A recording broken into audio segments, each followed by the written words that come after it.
Évangile de Luc, chapitre 20. Un de ces jours-là, comme Jésus enseignait le peuple dans le temple et qu'il annonçait la bonne nouvelle, les principaux sacrificateurs et les scribes, avec les anciens, survinrent et lui dirent : « Dis-nous par quelle autorité fais-tu ces choses ? Ou qui est celui qui t'a donné cette autorité ?» Il leur répondit : « Je vous adresserai aussi une question. Dites-moi, le baptême de Jean, venait-il du ciel ou des hommes ? » Mais ils raisonnèrent ainsi entre eux. Si nous répondons du ciel, il dira : « Pourquoi n'avez-vous pas cru en lui ? » Et si nous répondons des hommes, tout le peuple nous lapidera, car il est persuadé que Jean était un prophète. Alors ils répondirent qu'ils ne savaient d'où il venait. Et Jésus leur dit : « Moi non plus, je ne vous dirai pas par quelle autorité je fais ces choses. » Il se mit ensuite à dire au peuple cette parabole. Un homme planta une vigne, la ferma à des vignerons et quitta pour longtemps le pays. Au temps de la récolte, il envoya un serviteur vers les vignerons pour qu'il lui donne une part du produit de la vigne.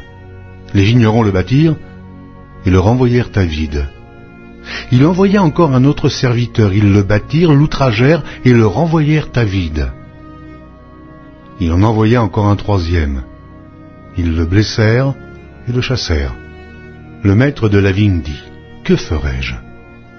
J'enverrai mon fils bien-aimé, peut-être auront-ils pour lui du respect. » Mais quand les vignerons le virent, ils raisonnèrent entre eux et dirent : « Voici l'héritier, tuons-le, afin que l'héritage soit à nous. » Et ils le jetèrent hors de la vigne et le tuèrent. Maintenant, que leur fera le maître de la vigne ? Il viendra, fera périr ses vignerons, et il donnera la vigne à d'autres. Lorsqu'ils eurent entendu cela, ils dirent : « À Dieu ne plaise. » Mais, jetant les regards sur eux, Jésus dit : « Que signifie donc ce qui est écrit ? La pierre qu'ont rejetée ceux qui bâtissaient est devenue la principale de l'angle. Quiconque tombera sur cette pierre s'y brisera, et celui sur qui elle tombera sera écrasé. » Les principaux sacrificateurs et les scribes cherchèrent à mettre la main sur lui à l'heure même, mais ils craignirent le peuple.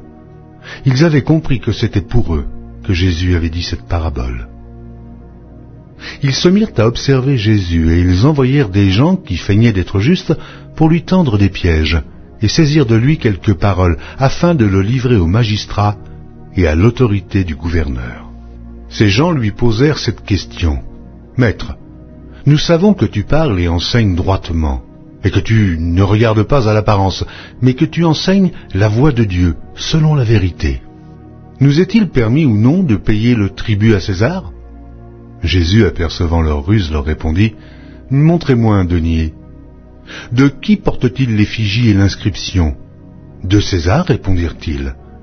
Alors il leur dit : « Rendez donc à César ce qui est à César, et à Dieu ce qui est à Dieu. » Ils ne purent rien reprendre dans ces paroles devant le peuple, mais, étonnés de sa réponse, ils gardèrent le silence.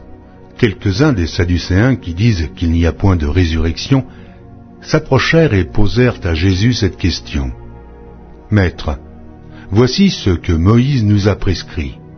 Si le frère de quelqu'un meurt, ayant une femme sans avoir d'enfant, son frère épousera la femme et suscitera une postérité à son frère. Or, il y avait 7 frères. Le premier se maria et mourut sans enfant. Le second et le troisième épousèrent la veuve. Il en fut de même des 7 qui moururent sans laisser d'enfant. Enfin, la femme mourut aussi. À la résurrection, duquel d'entre eux sera-t-elle donc la femme ? Car les 7 l'ont eue pour femme. » Jésus leur répondit : « Les enfants de ce siècle prennent des femmes et des maris. Mais ceux qui seront trouvés dignes d'avoir part au siècle à venir et à la résurrection des morts ne prendront ni femme, ni mari, car ils ne pourront plus mourir, parce qu'ils seront semblables aux anges et qu'ils seront fils de Dieu, étant fils de la résurrection. Que les morts ressuscitent, c'est ce que Moïse a fait connaître quand, à propos du buisson, il appelle le Seigneur le Dieu d'Abraham, le Dieu d'Isaac et le Dieu de Jacob. Or Dieu n'est pas un Dieu des morts, mais des vivants, car pour lui tous sont vivants. quelques-uns des scribes, prenant la parole, dirent « Maître, tu as bien parlé. » Et ils n'osaient plus lui faire aucune question. Jésus leur dit « Comment dit-on que le Christ est fils de David ?» David lui-même dit dans le livre des psaumes « Le Seigneur a dit à mon Seigneur, assieds-toi à ma droite, jusqu'à ce que je fasse de tes ennemis ton marchepied. » David donc l'appelle Seigneur. Comment est-il son fils? Tandis que tout le peuple l'écoutait, il dit à ses disciples, « Gardez-vous des scribes, qui aiment à se promener en robe longue, et à être salués dans les places publiques, qui recherchent les premiers sièges dans les synagogues et les premières places dans les festins, qui dévorent les maisons des veuves et qui font pour l'apparence de longues prières. Ils seront jugés plus sévèrement. » Évangile de Luc, chapitre 21. Jésus, ayant levé les yeux, vit les riches qui mettaient leurs offrandes dans le tronc.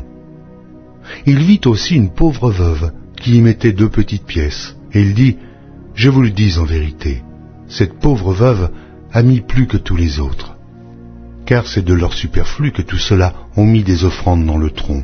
Mais elle a mis de son nécessaire, tout ce qu'elle avait pour vivre. » Comme quelques-uns parlaient des belles pierres et des offrandes qui faisaient l'ornement du temple, Jésus dit, « Les jours viendront où, de ce que vous voyez, il ne restera pas pierre sur pierre qui ne soit renversée. » Ils lui demandèrent, « Maître, quand donc cela arrivera-t-il?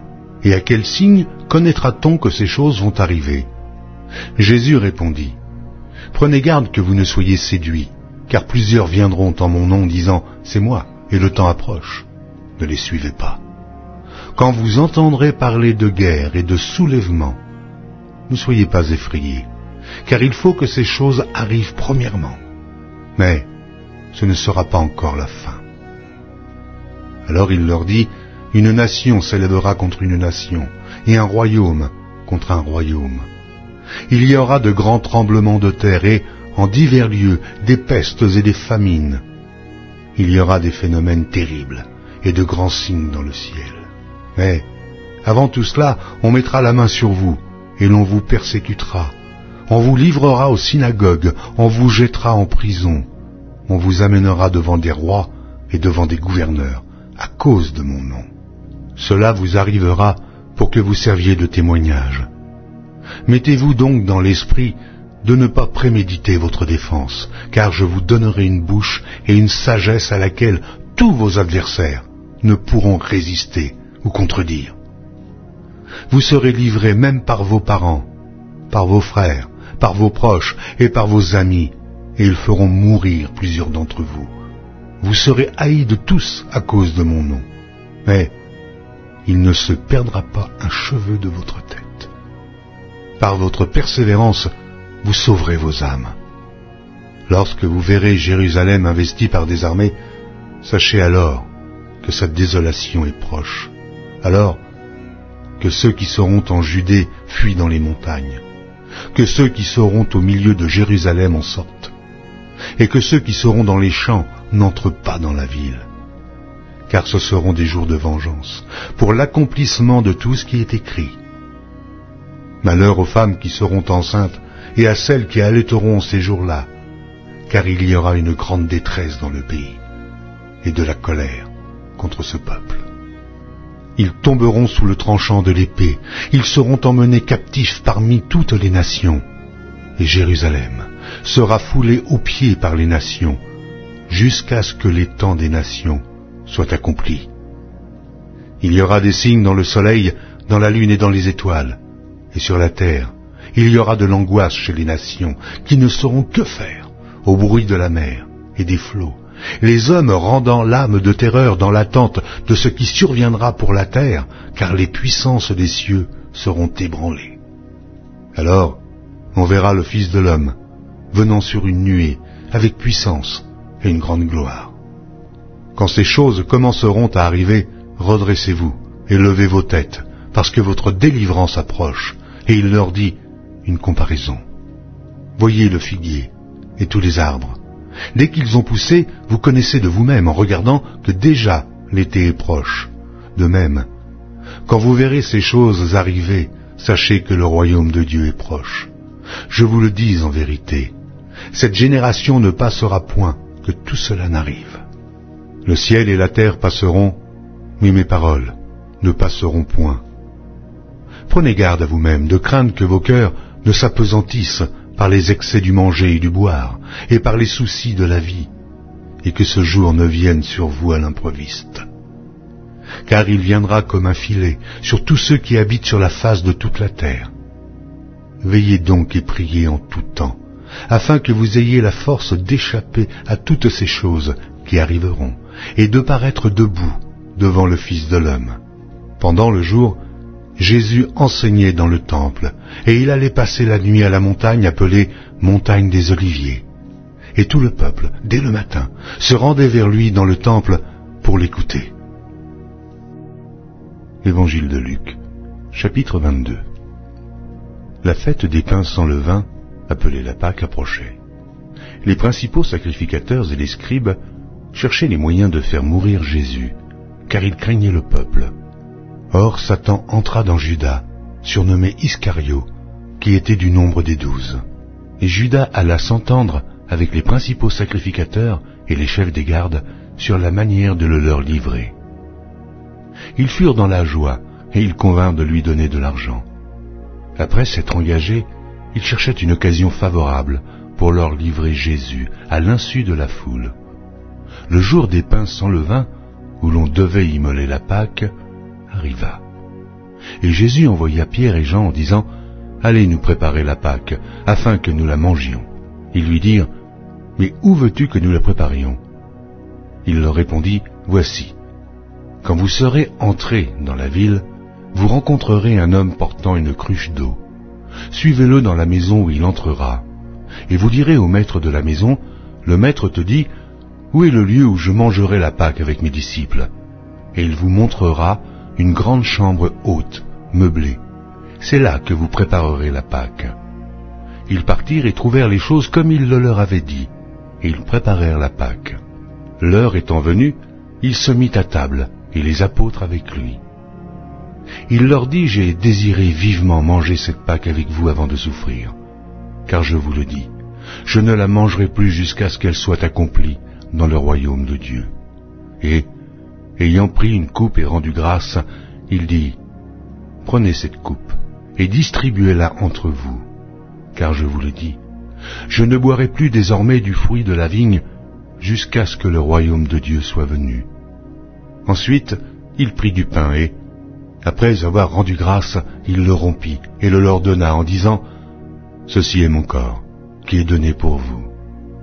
Faites ceci en mémoire de moi. » Il prit de même la coupe après le souper et la leur donna en disant, « Cette coupe est la nouvelle alliance en mon sang qui est répandue pour vous. Cependant voici, la main de celui qui me livre est avec moi à cette table.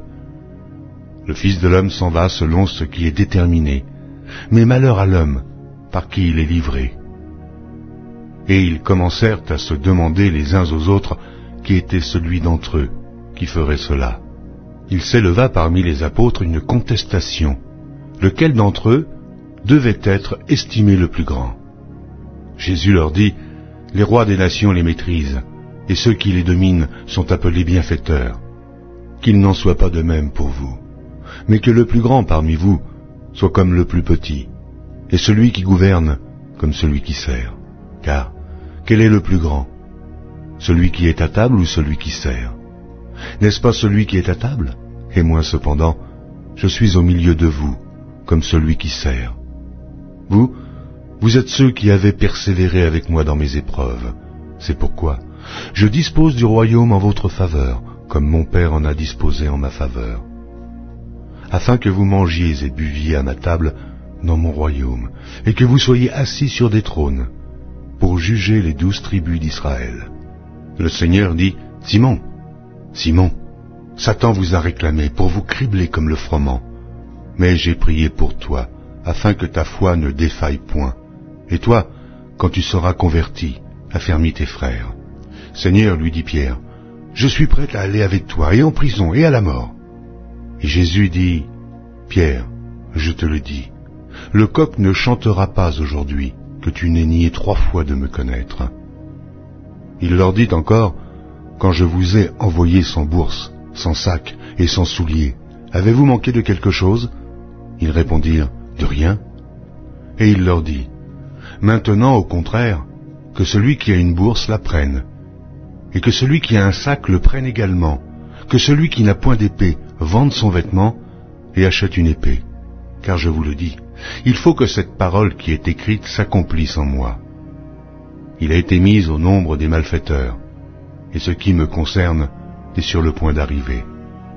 Ils dirent, Seigneur, voici 2 épées.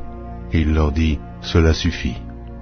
Après être sorti, il alla selon sa coutume à la montagne des Oliviers. Ses disciples le suivirent.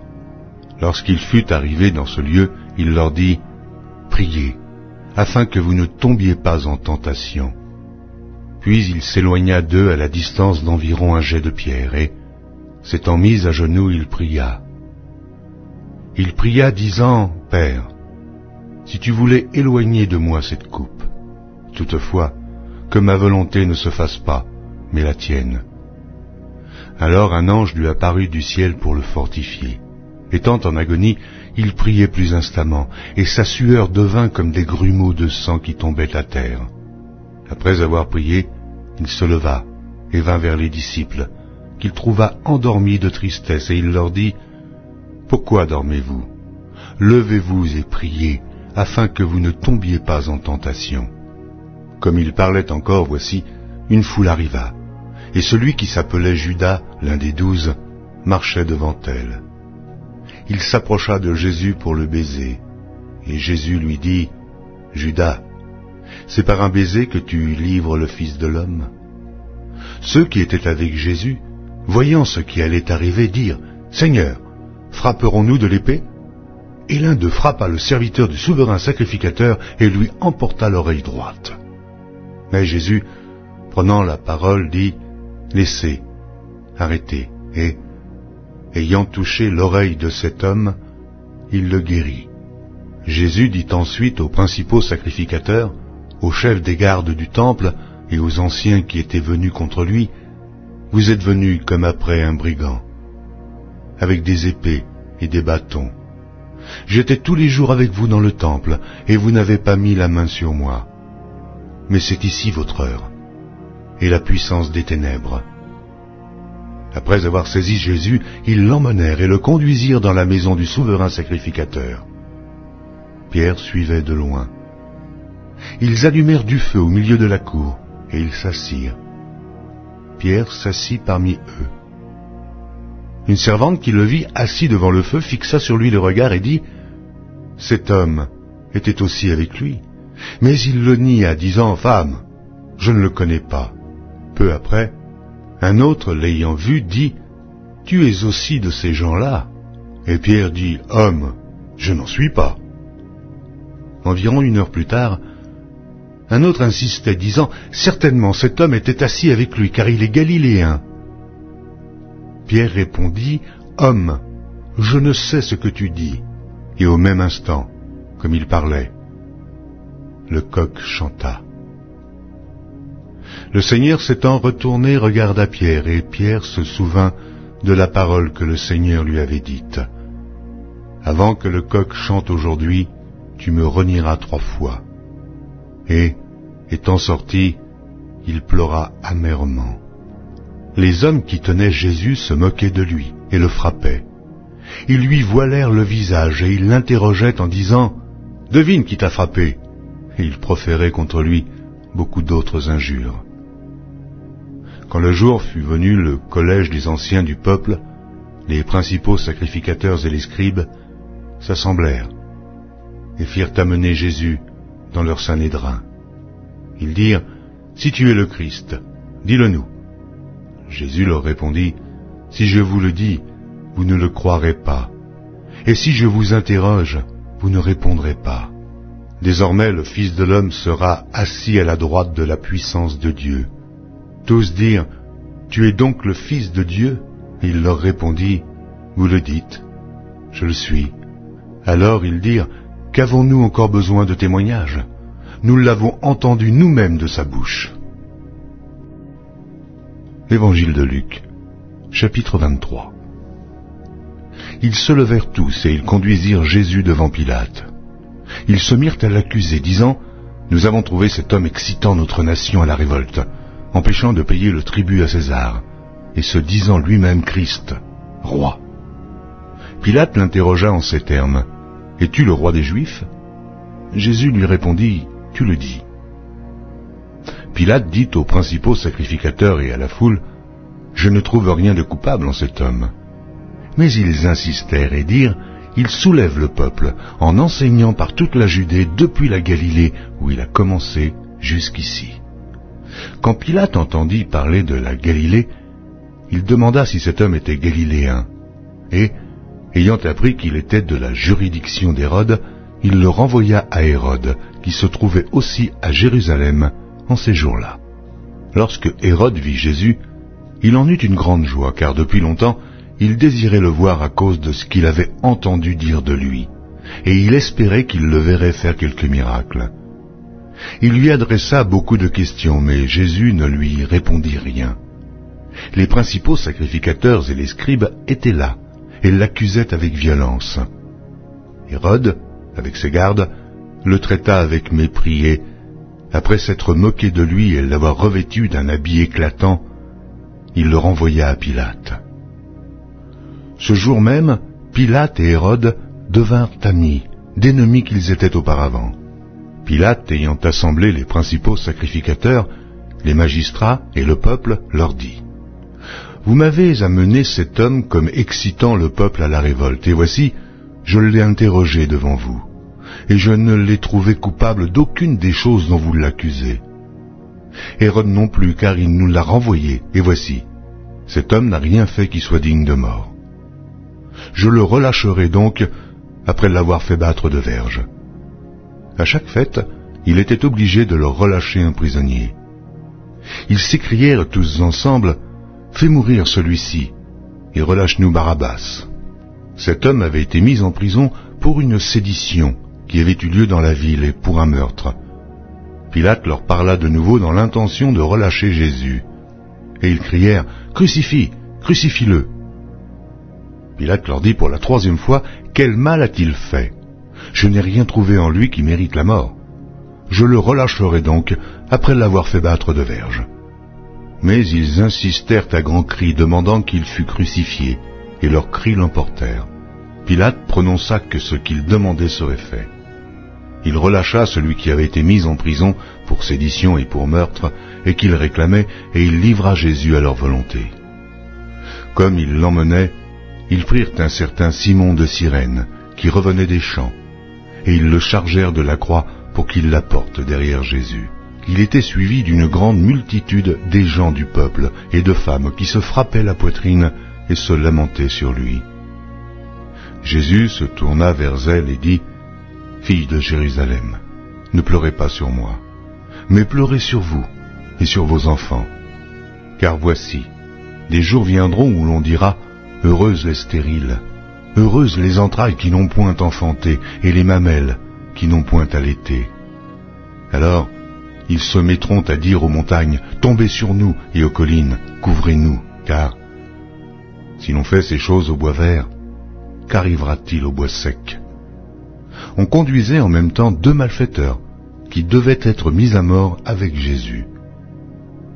Lorsqu'ils furent arrivés au lieu appelé Crâne, ils le crucifièrent là, ainsi que les 2 malfaiteurs, l'un à droite, l'autre à gauche.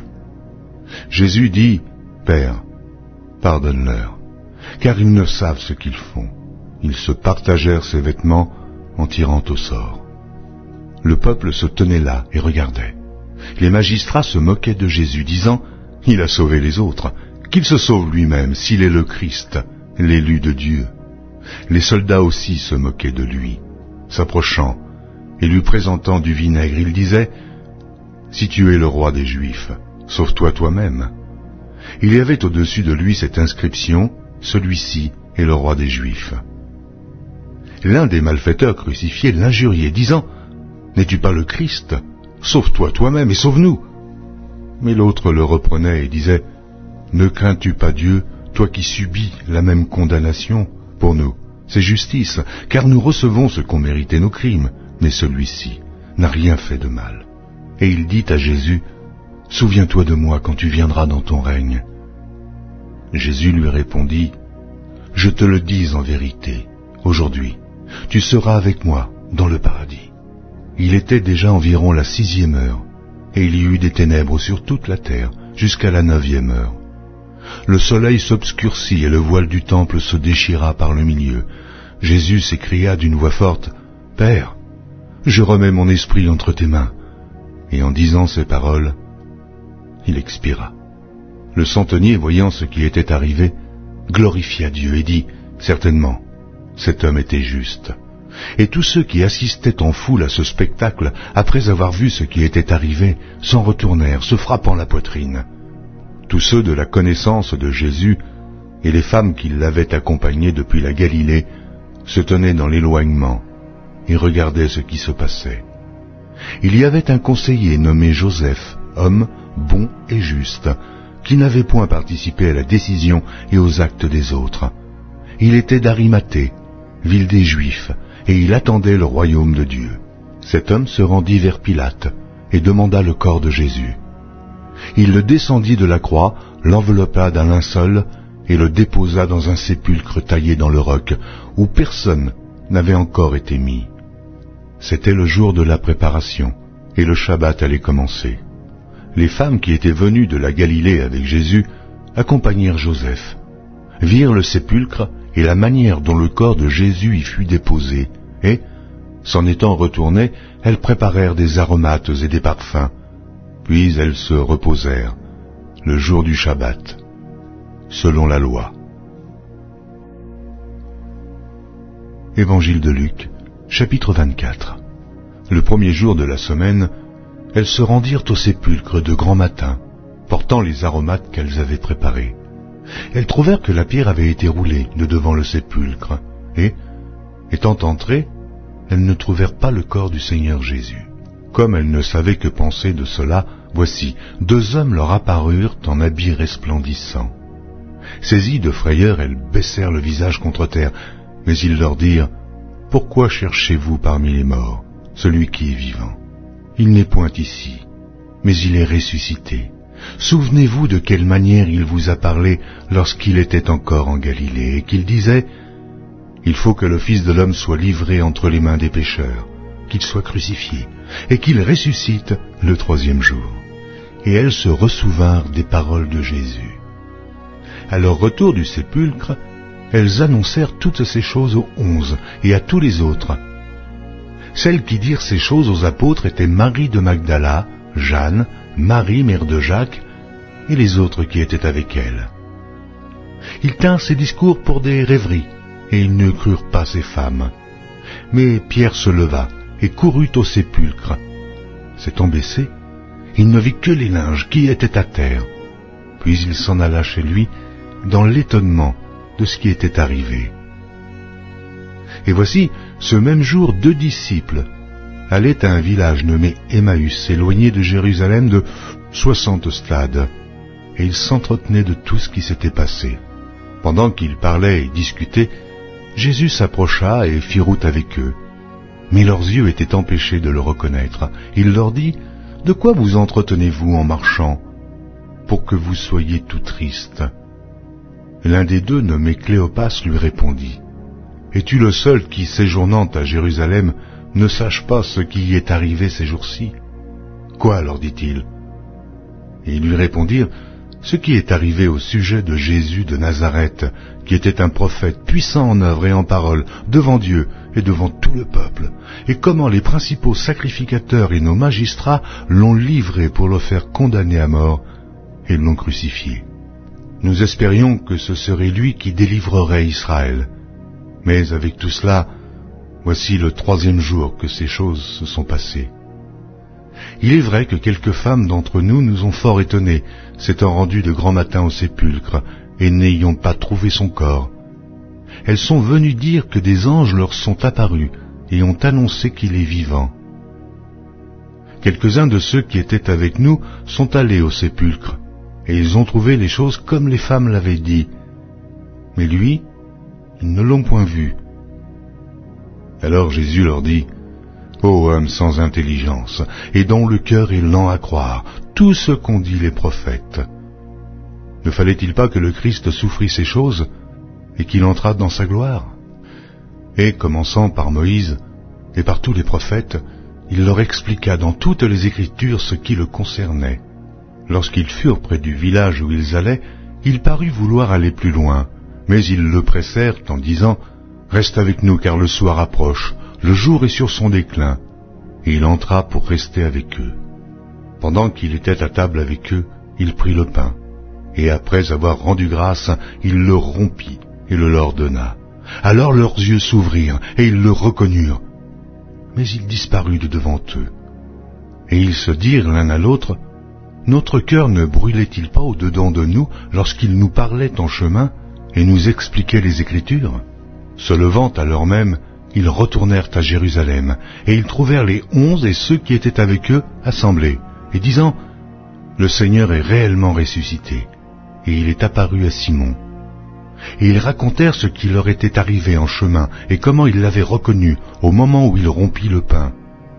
Tandis qu'ils parlaient de la sorte, lui-même se présenta au milieu d'eux et leur dit, « La paix soit avec vous. » Saisis de frayeur et d'épouvante, ils croyaient voir un esprit, mais il leur dit, « Pourquoi êtes-vous troublés? Et pourquoi pareille pensée s'élève-t-elle dans vos cœurs? Voyez mes mains et mes pieds, c'est bien moi. Touchez-moi et voyez.